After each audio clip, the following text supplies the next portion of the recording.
Si on veut un seul courageux et intelligent dans cette famille, c'est moi. Je ne suis pas devenu militaire pour rien. Même déjà enfant, j'ai fait mes preuves. Aucun enfant de ma génération n'a eu jamais le dessus sur moi. Tu parles. Tu avais 12 ans. Tu te battais avec des enfants de 7 ans, 8 ans. Je ne sais même pas comment tu as pu être accepté à faire partie de notre brave armée militaire. Toi ainsi grand lâche. Bonsoir à chacun et à tous. Toi n'as qu'à garder ton salutation. Ne polémiquons pas autour de cet héritage. Laissons à César ce qui est à César et à Dieu ce qui est à Dieu. Laisse les gros français à ceux qui ont suffisamment étudié. Les hommes de notre famille pensent que nous, les femmes, nous n'avons pas droit à l'héritage de notre grand-papa. Moi, Angela, je ne pense pas comme tous ces hommes machos.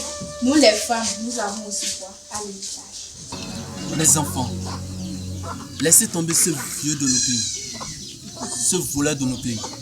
C'est ma fortune. Tout ce qu'il a laissé comme fortune vous revient de droit. Pépé, je ne comprends pas. Pourquoi cet état nous revient? Ne savez-vous pas que lui et moi nous sommes des vrais amis, n'est-ce pas? Oui, Pépé, tout le monde le sait dans ces villages. Il a volé mon argent. Attendez. Qu'est-ce qu'ils ont dit mais il a laissé comme héritage? De l'or et des diamants. C'est exactement ça. Il a volé mon or et mon diamant. Mais grand-papa, il y a quelques minutes, tu ne savais même pas ce que l'ancêtre Onokuni a laissé. Et tu dis que ce sont tes biens. Petite insolente, si grand-papa le dit, c'est qu'il a raison. Le vieux Onokuni a dérobé à notre père les biens les plus précieux. Au lieu de t'en Dieu, tu es là à te remettre en cause les propos de grand-papa. C'est pour être sûr, elle le dit. Et pour dire la vérité, moi également. Toi également quoi? Grand-papa nous parle de quelqu'un qui a pris toute sa richesse. Et vous deux, vous restez là à remettre en cause sa part. Calmez-vous. Vos soeurs ont raison. Mes petits enfants, je vais vous raconter toute l'histoire.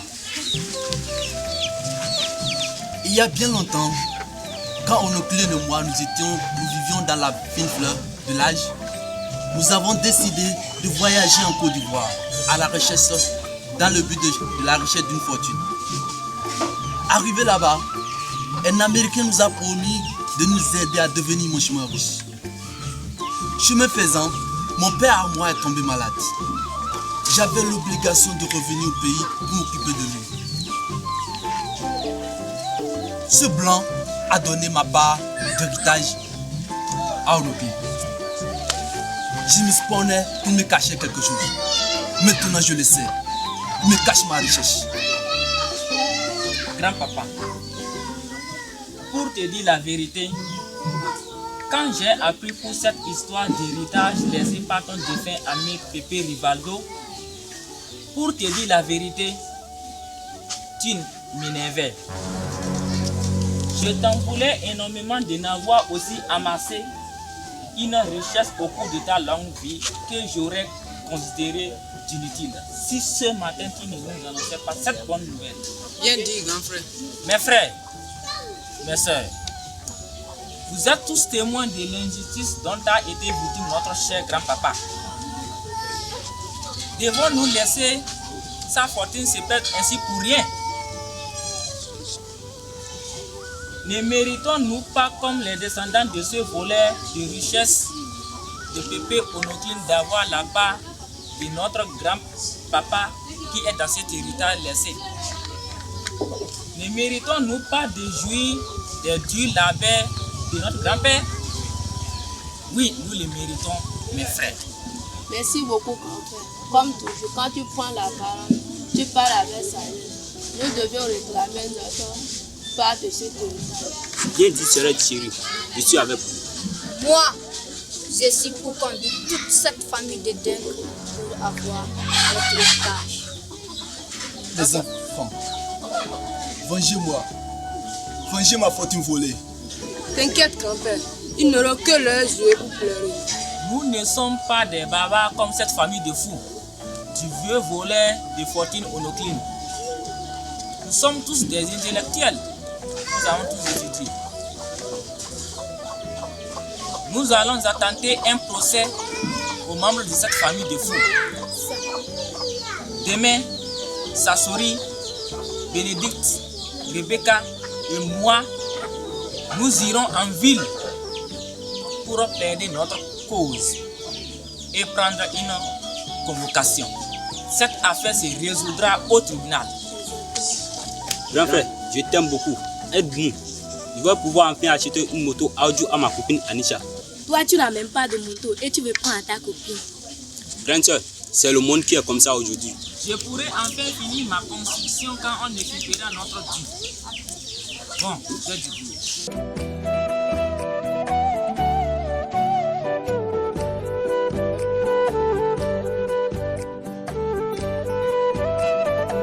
Kevin, Santrino.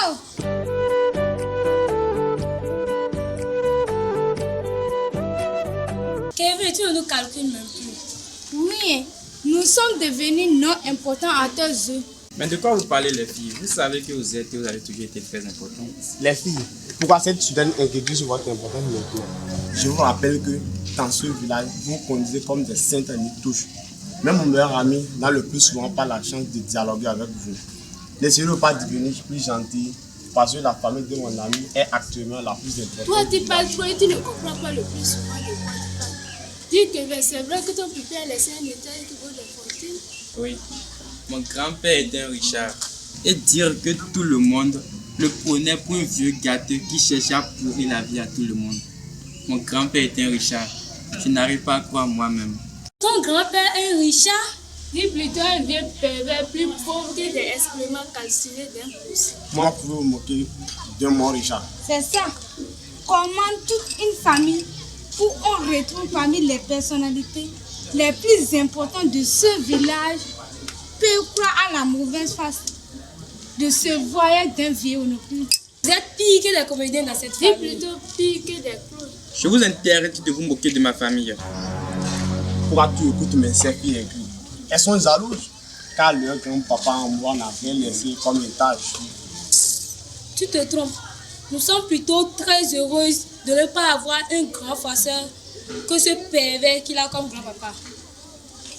Kevin, allons-y. Quand on découvrira où se cache la grande richesse de mon grand-père, vous vous en mordrez les doigts de vous être moqué de lui. Bon courage à vous pour retrouver cette grande richesse. Surtout ne nous oubliez pas dans les partages.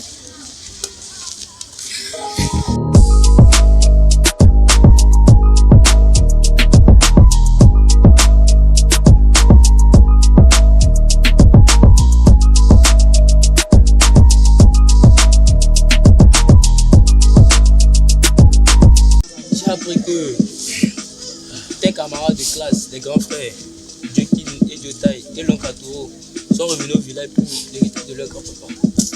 Oui, j'avais même fait le programme d'aller les chercher dans la journée de demain pour qu'on aille se voir quelque chose. Ça, c'est une excellente idée. Hein? En tout cas, voilà ma copine qui arrive. Qu'est-ce qu'il y a? J'ai l'impression qu'elle est fuyante. Laisse celle-là. Elle veut que tu te battes aussi pour l'héritage de Pépé Onokli. Mais tu sais, tu ne fais pas partie de cette famille. Ton grand-père à toi était juste le meilleur ami de Pépé Onokli. Elle n'a pas aussi tort. Salut les filles. Comment allez-vous? Bien, Je suis là. Je suis parfaitement d'accord avec toi. Je ne devrais pas abandonner l'héritage du grand-père. Je suis aussi comme un membre de la famille. Je trouve aussi. Vraiment, hein? Vous avez parfaitement raison, les amis. Alors, aidons-le à avoir sa part du gâteau. T'inquiète, chérie. Mon ami et moi sommes déjà en train de réfléchir sur des plans. Tu sais, Frangin, on Katuro s'imagine que nous allons lui laisser l'héritage de l'enfant. Laisse celui-là, comme si nous autres, nous n'en avons pas besoin. Aïe, aïe, aïe. Tu sais, quand on aura récupéré cette richesse immense que grand-papa a laissée, je prévois de me prendre un véhicule Mercedes-Benz. Tu entends le son avec sur le goudron. Maintenant, je me suis dit, est-ce que ça suffisait? Pas du tout. On va aussi me prendre une voiture Toyota. J'en ai rêvé toute ma vie. Les rêves d'enfance. Et aussi avec le de sport. Parce que la jeunesse d'aujourd'hui, c'est ça. Tu es dedans et tu ouvres. Et les belles filles te regardent. Toi, tu as des rêves illimités. Je t'écoute, mais c'est souvent limité par rapport au mien. D'accord, je t'écoute. Je prévois de me prendre une grosse course de marque allemande. Toi qui es suicidaire, c'est des motos qui filent trop. Et tu es déjà parti. Bon, tu sais, mon rêve ne s'arrête pas là. Hein? Parce qu'il y a aussi ces voitures-là. Comment est-ce qu'on les appelle même? Les voitures, quand elles sont sur le goudron, les bruits là, on dirait un serpent sifflant. Je prévois aussi de mon temps. Mais c'est franchement, cette fortune entre nos mains, la vie, c'est en couleur. Elle vient en même temps au rose. Tu vois, c'est ça que je dis. Maintenant, il faut quoi, frangin? T'inquiète, il faut buter tout le monde, on bute tout le monde.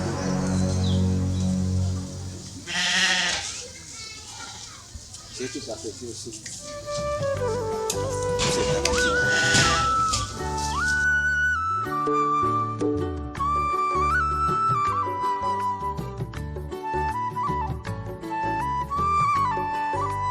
Merci de me recevoir en dépit de ton programme. Sortez. Sortez.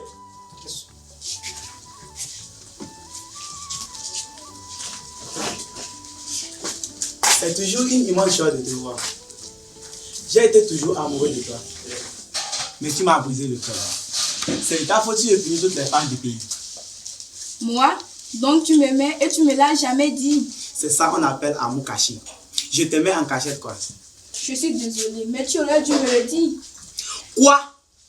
Moi me rabaisser à dire mes sentiments à une pauvre femme que même les hétéros cherchent? Non, je suis plus important que ça. Moi? Là tu m'insultes, donc je ne suis pas importante moi. Il y a des degrés d'importance ma cocotte. Ton importance ne vaut pas la peine que je me bats avec ton imbécile de mari qui t'a bien coquifié avec une femme plus jeune que toi. Et ce malheureux d'Atoro. J'ai compris. Cela n'est pas le but de ma venue ici. Je veux que toi et moi soyons partenaires pour retrouver la tabatière. L'héritage doit être à nous. Femme, en quoi peux-tu m'aider à retrouver ma fortune? Je n'ai besoin de personne.